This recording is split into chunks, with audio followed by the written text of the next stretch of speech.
MMTS, a multi modal transport system in Hyderabad. ఇండియాలోనే మొట్టమొదటి project అయిన MMTS ని ఎవరు ప్లానింగ్ చేశారు అండ్ ఎప్పుడు ప్రారంభించారు, ఇది ఇప్పుడు ప్రజలకు ఏ విధంగా సహాయపడుతుంది? 2020 విజన్ లో భాగంగా హైదరాబాద్ గ్రోత్ ను దృష్టిలో పెట్టుకుని రైల్వే లైన్స్ ని రోడ్ నెట్వర్క్ కనెక్ట్ చేసే విధంగా అప్పటి ముఖ్యమంత్రి నారా చంద్రబాబు నాయుడు గారు ఈ హైదరాబాద్ MMTS కి ప్లానింగ్ చేశారు. ఇది government of united Andhra Pradesh and government of India యొక్క జాయింట్ వెంచర్.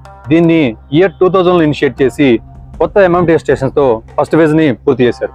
ఫస్ట్ ఫేజ్ అంటే Hyderabad to Lingampalli, Lingampalli to Secunderabad, Secunderabad to Falaknuma.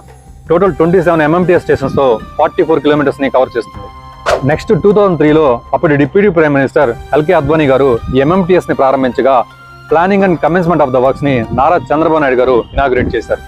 Railway lines ని MMTS స్టేషన్స్ తో రోడ్ నెట్వర్క్ కనెక్ట్ చేయడం వల్ల ప్రజలు ఈజీగా తమ గమ్యస్థానాలకు చేరుకోవడానికి ఇది ఉపయోగపడుతుంది. చంద్రబాబు నాయుడు గారు ఫస్ట్ ఫేజ్ ని 3 years తో కంప్లీట్ చేయించి మనకు అందిస్తే అప్పుడే ప్లాన్ చేసిన సెకండ్ ఫేజ్ ని ఓపెన్ చేయడానికి 20 సంవత్సరాలు పట్టింది.